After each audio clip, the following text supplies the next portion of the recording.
Скъпи сънародници, заедно с най-близките си посрещаме новата 2017 година с надежда и тревога. С надежда за мир и по-добро бъдеще за децата ни. С тревога от извънредната нестабилност и рекорден брой кризи в Европа и по света. Светът изгуби своя баланс и ще отнеме време, докато бъде установен нов устойчив световен ред в един различен и многополюсен свят. Историята забърза своя ход. Историята се пише пред очите ни. Кой би предположил само преди 3 години, че граници в Европа ще се местят със сила? Кой би предположил преди 2 години, че вълна от бежанци и мигранти, търсещи спасение и по-добро бъдеще, ще залее Европа? Кой би предположил само преди година, че Обединеното кралство ще напусне Европейския съюз? Големият въпрос днес е: кой пише историята? Прогресивното човечество, символ на предприемачество, иновации и хуманизъм, или ретроградни сили и популисти, въоръжени с идеологии и похвати от миналото? На 1 януари 2017 година ще отбележим 10 години от присъединяването на България към Европейския съюз. Едно безспорно историческо постижение по пътя на осъществяване на националния идеал, дефиниран от апостола на свободата – да бъдем равни с другите европейски народи. Днес България е коренно различна спрямо годината, в която започнахме своя европейски път.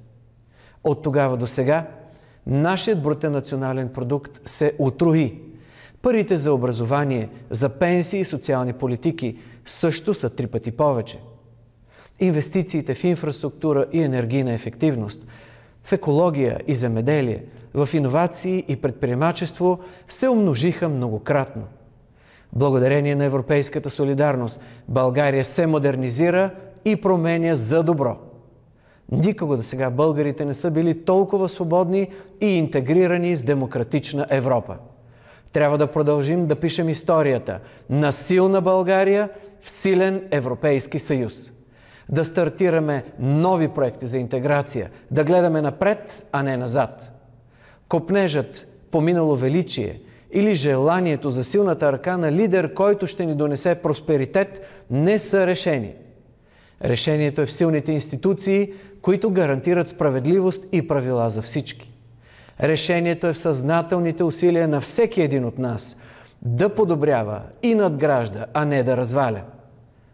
Без усилие и посветен труд от всеки, без любов и уважение към ближния, без върховенство на правото, националният идеал за чиста и свята република няма как да бъде постигнат. Днес България е надежден съюзник в НАТО, доверен партньор в Европейския съюз, добър съсед и приятел с всички в региона. Нашата визия е за историческата трансформация на България и Балканите от поле на интереси на велики сили към интегрална част от обединена Европа. През изминалата година България получи голямо международно признание за балансираната и принципна външна политика, която водим.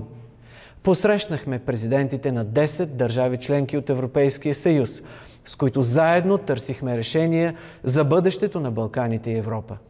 Имахме изключително успешно председателство на процеса за сътрудничество в Югоизточна Европа, като зададохме свързаността, сигурността и намирането на общо решение на миграционната криза като основни приоритети на Балканите. България приключи успешно и своето председателство на Комитета на министрите на Съвета на Европа. Никога досега България не е търгувала толкова много с Балканите и Европейския съюз. Никога досега броя на туристите не е бил толкова голям. Никога досега толкова много държавни и правителствени ръководители не са посещавали страната ни в рамките на 1 година. Никога досега не сме били толкова свързани, интегрирани, с обща перспектива и общ хоризонт за демократично развитие. Осъзнаваме, че кризите, независимо дали е миграция, тероризъм, финансова или друга, минават отвъд нашите граници и само заедно можем да противостоим.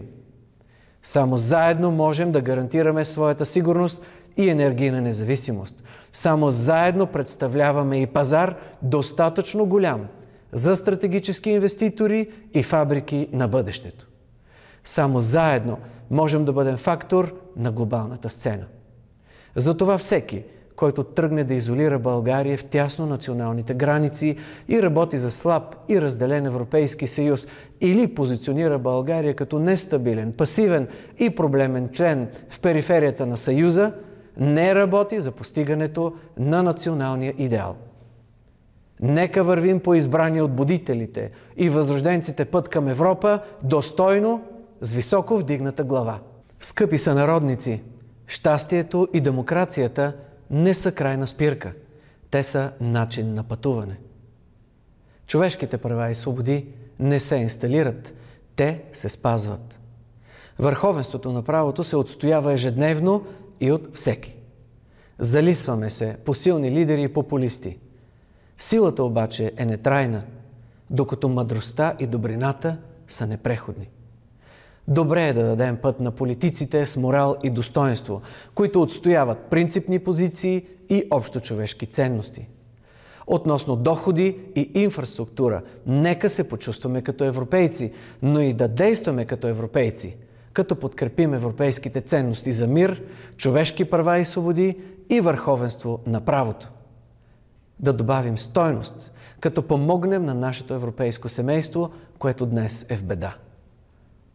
Кризите са факт, но е факт също така, че нашите доходи и просперитет зависят от това какво произвеждаме, колко сме образовани и ефективни, зависят от доброто име и репутация на България и българите по света. Светлината на предстоящото българско председателство на Европейския съюз трябва да покажем най-доброто от България на Европа и света. Скъпи сънародници, коледните и новогодишните празници са време за обновление, време, в което всеки от нас се обръща към детските си мечти с упование в силата на доброто. Нека топлината на домашния уют и обичта на близките ни изпълнят с вяра да вървим напред с отворени сърца и чувство за житейска мисия. Да възродим и укрепим любовта в душите си и съхраним желанието си за справедливост. Нека не пестим усилия за мир между хората и в страдащия от конфликти и неправда днешен свят. Да загърбим езика на омразата и да дадем път на разбирателството, което да се превърне в здрав мост между децата ни, за да живеят в хармония. Като добри и отговорни хора, искаме в нашето общество състраданието, съчувствието, вярата в доброто да се множат. Случилото се след трагедията в Хитрино, когато мнозина сънародници приеха чуждото страдание като свое, ни изпълва с увереност, че сме на прав път и че около нас има много достойни примери за подражание и вдъхновение. Ние българите сме народ с древна и славна история. Посрещаме и битките, и празниците заедно през вековете. Заедно сме и днес в новогодишната нощ. Заедно гледаме с увереност напред към по-доброто бъдеще, което сами ще изковем. Нека новата година донесе на всички българи, където и да са те по света, здраве, мир, надежда и благоденствие. Честита Нова година!